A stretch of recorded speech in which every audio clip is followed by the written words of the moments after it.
You said Broad and Anderson, you don't see them playing together. I mean, how good has Jimmy Anderson in Asia been, right? I mean, everybody says Jimmy is good in England conditions, but Jimmy in Asia, and if you add the two test matches of Sri Lanka and select both Jimmy and Broad from the respective test matches that they played, and they played together, I mean, those test matches are not even lasting 2 days then. Why not Jimmy and Broad together? Well, it could happen, but because they've got effectively 6 tests in what is it, 7 or 8 weeks, and now 4 almost back to back. I think they're just going to try and look after them a bit, but it could happen, particularly if Jofra's not at his best. And the role that they're asking those guys to do is probably to bowl extremely dry, bowl really, really tight. While that's really good, you also need someone at the other end to probably do something different, which is where someone like Mark Wood or Jofra could perhaps play a role. But you're right, it could happen. I mean, nice to hear you acknowledge Jimmy Anderson's record. I am a huge fan. We all are, in fact. I mean, we hate him because he does so well. People who know what they're talking about aren't there? I mean, the thing is that these debates become so pathetically nationalistic. And you can say that Jimmy Anderson is a terrific bowler, a great cricketer. And it doesn't mean that Malcolm Marshall isn't or something. You know what I mean? You can have uninhibited amount of respect for lots of people. And I think Jimmy Anderson brought his bowling average in Asia down to 29. Yes. I think it's higher in India. I was on that 2012 tour where Dhoni said he was the difference between the sides. He's phenomenal. Yeah. Without a fifer, though, you know, I mean, I get that people... He could reverse it. And he hit the pitch quite hard still then. Look, he's a different bowler. I mean, one of the things that I don't think he gets the credit for is the heart. Because I've seen him play several times, not least actually on the last tour of India, when he wasn't at his best. So go back to how that was, that tour. He had I think he'd had shoulder surgery. I think that was the injury then.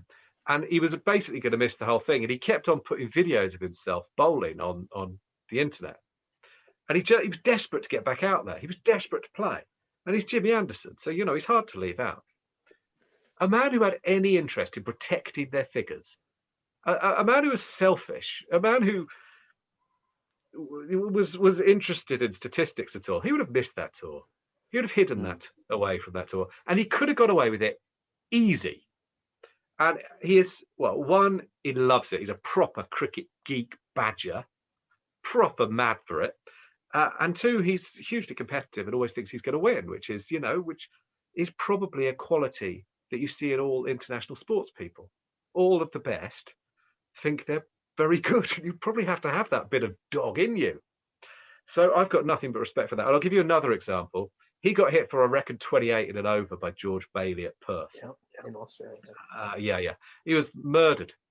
And at the time it happened, Stuart Broad was off the pitch. He'd had some sort of injury. He was wearing a moon boot at the time. He was on crutches, you know. It did turn out not to be awful, but he'd taken a blow and he couldn't bowl. It was Swan's last game. I reckon his last over went for 20 odd, maybe 24. And his elbow, wasn't it? His elbow had gone. He was knackered. It was Perth, yeah? It's 1,000 degrees. It's hotter than the sun. And Jimmy Anderson's taken the new ball. They've got no one else to bowl. So he's come off for a bit. I can't remember who else was bowling. They weren't doing a terrific job. So they've thrown the ball back at Anderson, who at this stage has bowled about God knows how many overs. He's bowled a lot of overs. The ball's doing nothing. England are screwed. They're about to lose the Ashes again. It's 40 degrees. You know, the Australian supporters, they're pretty good at getting their opinions across of what they think of the British people anyway, let alone when they're just about to go 3-0 down in the Ashes. And yet he still was the one that England turned to. And he got absolutely mullered for it and becomes a bit of Anderson's no good, you know, he went for 28 and over or whatever. Such a competitor. Is he the best bowler any of us have ever seen? Probably not, no. Is he as good as Dale Steyn? Probably not. But he's still doing it at 38. He's still doing it on wickets giving him nothing. And Gaul, on a flat wicket, obviously Sri Lanka batted poorly. Of course they did. You've got to acknowledge that. But he was terrific. Honestly, when people don't appreciate how good he is, for example, but it's not just him, you wonder if I think cricket maybe isn't their game. You know, I Don't personally understand it. feel people hate him more because he does so well against their home teams in English conditions. That may well, be a reason. That may be a reason. maybe. I mean, look, he's had obviously he's had some disappointing tours. 16 being one. The other thing, I think, the 2014 summer in England, I don't think I think that was a real changing point in his career. I think that whatever happened with Jadeja, Mm, mm. I think it probably gave him a bit of a shock. He's always going to have this reputation for being a very grumpy man. Bit of truth in it. But he's been a lot less grumpy since then. There's a lot less this to other players, miles less. And he has been, certainly no worse for it. Look, I